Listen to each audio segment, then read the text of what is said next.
वजह है पूर्व मुख्यमंत्री अशोक गहलोत का वो बयान, जिसमें उन्होंने कहा है कि अगर इंदिरा गांधी होती तो बीजेपी पर बैन लगा देती। अब इस बयान के बाद सियासी भूचाल आ गया। बीजेपी ने इसे लोकतंत्र के खिलाफ बताया। कांग्रेस बनाम बीजेपी की इस जुबानी जंग में अब कई सवाल उठ रहे हैं। सुनिए वरिष्ठ पत्रकार अजीत मेंदोला का इस मुद्दे पर खास विश्लेषण। नमस्कार। और जैसे कि रोजाना मैं चर्चा करता हूं राजस्थान की राजनीति पे और कुछ किस्से कहानियां बताता हूं अंदर की बाहर की। मैं आज आपको शुरुआत करूंगा एक किस्से से। बहुत पुराना एक किस्सा होता था, तब मैं बताऊंगा मैंने क्यों आपको सुनाया। किस्सा ये है कि एक दो परिवारों में शादी का रिश्ता तय हो जाता है, लेकिन लड़की वाले एक शर्त रख देते हैं लड़के वालों से कि आपकी शादी में जितने भी मेहमान आएंगे वो सब नौजवान होने चाहिए, युवा होने चाहिए।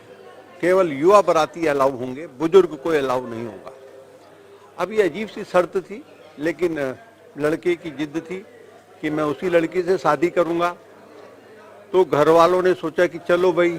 तो अब जब वो ये बात अपने परिवार में लड़के वाले ने रखी, लड़के वालों ने रखी, तो पता चला कि जो लड़के के नाना जी थे वो करीब थोड़ा उम्र दराज थे, वो 70-72 साल के थे। उन्होंने कहा भाई मैं तो जरूर जाऊंगा शादी में। तो लड़के ने कहा, ये लड़के के माता पिता ने कहा भाई आप जा नहीं सकते, लड़की वालों की शर्त है, बड़ी दिक्कत हो जाएगी, आप ना अगर चले गए तो वो माने नहीं। खैर साहब वो चुपचाप जैसे भी भेष वेश बदल के वो शादी में बारात में चले गए। और जब बारात जब लड़की वालों के घर पे पहुंची तो लड़की वालों के जो थे उन्होंने लड़के वालों से एक शर्त रखी कि साहब शादी तब होगी जब आप ये जो नदी है इस नदी को दूध से भर दोगे। तो वो भी बड़ी विचित्र शर्त थी। लड़के वाले परेशान हुए, क्या किया जाए क्या नहीं करा जाए। फिर उसमें से चुपचाप एक लड़के वाले जब बैठ के चिंता कर रहे थे तो एक आदमी आया और उठ के उसने धीरे से लड़के के पिता लड़के के कान में कहा कि आप इनसे बोलो कि आप नदी खाली करवाओ, और नदी खाली करवाओ, दूध हम भर देंगे। अब लड़की वाले परेशान कि ये तो बड़ी विचित्र शर्त हो गई, नदी कैसे खाली कराए, नदी में पानी होता है। तो उन्होंने कहा कि ये तो आपके साथ कोई आदमी आ गया है, समझता है कोई बुजुर्ग आदमी है आपकी शादी बारात में। तो नहीं ये हो ही नहीं सकता। तो फिर खोजबीन की गई तो नाना जी थे, वो 72 साल के थे, लेकिन उन्होंने एक ऐसा रास्ता दिखाया लड़के वालों को कि लड़की वाले फंस गए। वो नदी, उन्होंने कहा नदी खाली हो नहीं सकती तो दूध भर ही नहीं सकती। एक अजीब शर्त। अब मैं कहानी क्यों सुना रहा हूँ आपको, मैंने क्यों सुनाई। देखिए क्या होता है, जो बड़े बुजुर्ग होते हैं, सीनियर वरिष्ठ लोग होते हैं, उनका हर जगह अपना एक महत्व होता है। उनके बिना कहीं भी कोई चल नहीं सकता। घर में बड़ा बुजुर्ग हो, सीनियर हो, वरिष्ठ हो, जानकार हो, विद्वान, किसी भी संस्थान में, चाहे राजनीतिक दल हो, किसी भी संस्थान में जो है उनका जो जितना सीनियर होता है उसका एक बड़ा मतलब होता है। अब जैसे कांग्रेस में आप देखिए खड़गे जी हैं, वो एक बड़े सीनियर है, वरिष्ठ हैं, 80-82 साल के हैं। बीजेपी में प्रधानमंत्री नरेंद्र मोदी 75 साल के हैं, उनका बड़ा महत्व है, अपना वो पूरी पार्टी चला रहे हैं, उनका एक एक फैसला बिल्कुल सही बैठता है। ऐसी आरएसएस में मोहन भागवत हैं। लेकिन अचानक ये जो बीच में एक कहानी चली कि भाई यूथ युवा युवा हुआ। अब मैं ये बात क्यों कहा मैंने राजस्थान के एंगल से, राजस्थान के एंगल से मैंने ये बात इसलिए कही कि जो राजस्थान के पूर्व मुख्यमंत्री हैं अशोक गहलोत, उन्होंने एक बयान अभी हाल फिलहाल में दिया है, और उस बयान ने पूरी राजनीतिक उसमें हलकों में बड़ी चर्चा में है। भारतीय जनता पार्टी के प्रदेश के नेता हों, मंत्री हों, राष्ट्रीय स्तर के प्रवक्ता हों, सब गहलोत पर हमलावर बने हैं।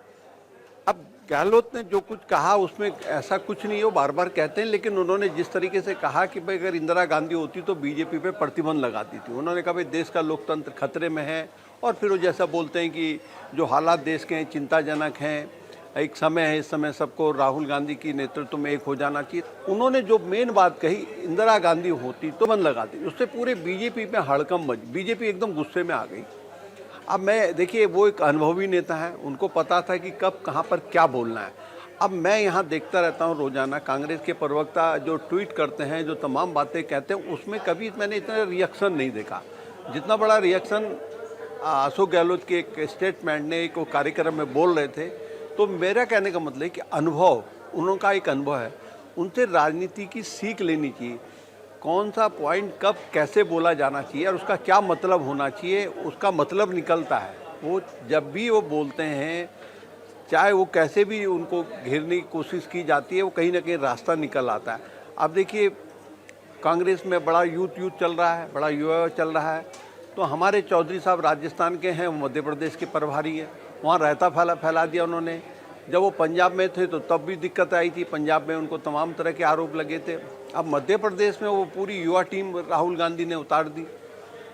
हरीश चौधरी प्रभारी प्रदेश अध्यक्ष, जीतू पटवारी और यूथ वो दूसरे जो हैं सीएलपी लीडर, वो भी यूथ हैं, लेकिन वहाँ राज्यसभा का चुनाव हार गए। अब वहाँ पर जिस तरह से युवा बनाम बुजुर्गों की लड़ाई हो गई है मध्य प्रदेश में, वो कांग्रेस के हित में है नहीं। उमंग सिंगार उनका नाम है, जो सीएलपी लीडर है। तीनों नेता एक तरह से बुरी तरह से, मतलब वो पिछले 2 साल से 3 साल से कमान संभाल रहे हैं, लेकिन वो जब राज्यसभा की चुनाव की बारी आई तो वो गच्छा खा गए। उनकी जो सारी जो पोल पट्टी थी खुल गई। तो मेरा कहने में थे कि चौधरी साहब ने वहाँ पे भी रायता फैला दिया मध्य प्रदेश में।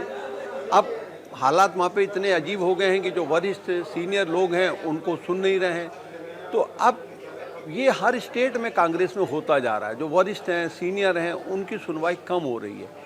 एक राहुल गांधी को यह तो समझा दिया गया है ये कि भाई सीनियर को नहीं सुनना चाहिए। अब ये हो भी रहा है। राहुल गांधी अगर ये बात सुनते, थोड़ा सा समझते, अब उन्होंने जो भाषण दिया था अभी यहाँ पे एक मीटिंग हुई थी पार्टी के बड़े नेताओं की, वो उसमें भी उन्होंने कई सारी बातें ऐसे बोली जो कि समझ से परी मानी गई।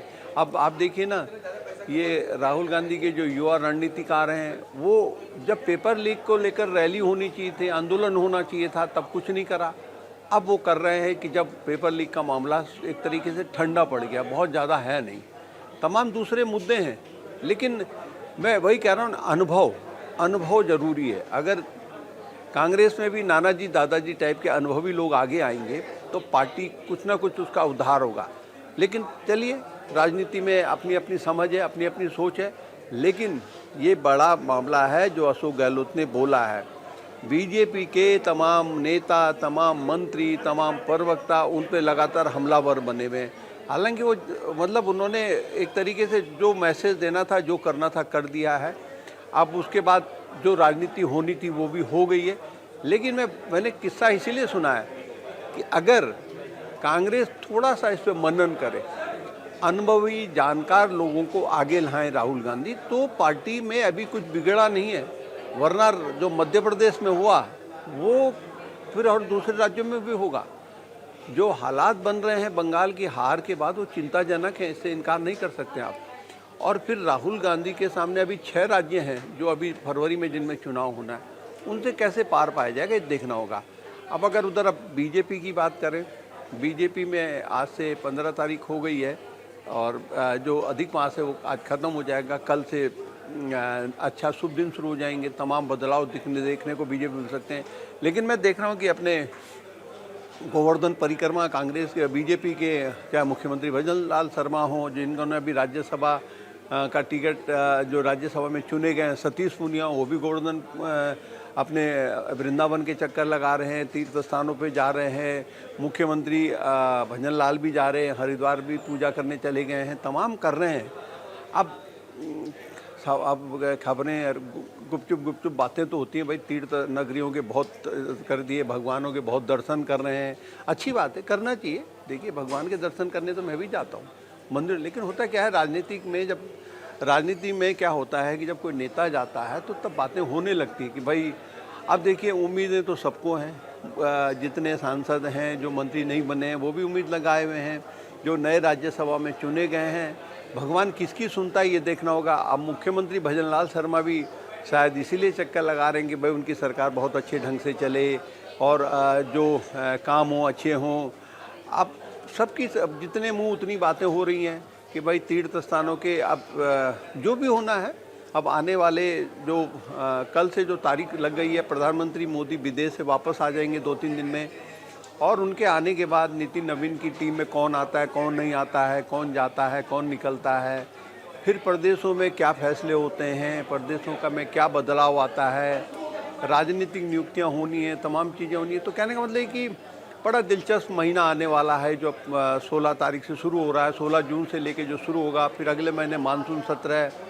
मानसून सत्र में कई चीज़ें देखने को मिलेंगी जो शायद इससे पहले नहीं देखी गई कभी, कि जो एनडीए है उसका पता चला कि वो अपना एक बहुमत इस तरह से बढ़ाने में लगा है कि जो परिसीमन बिल हो सकता है पास हो जाए।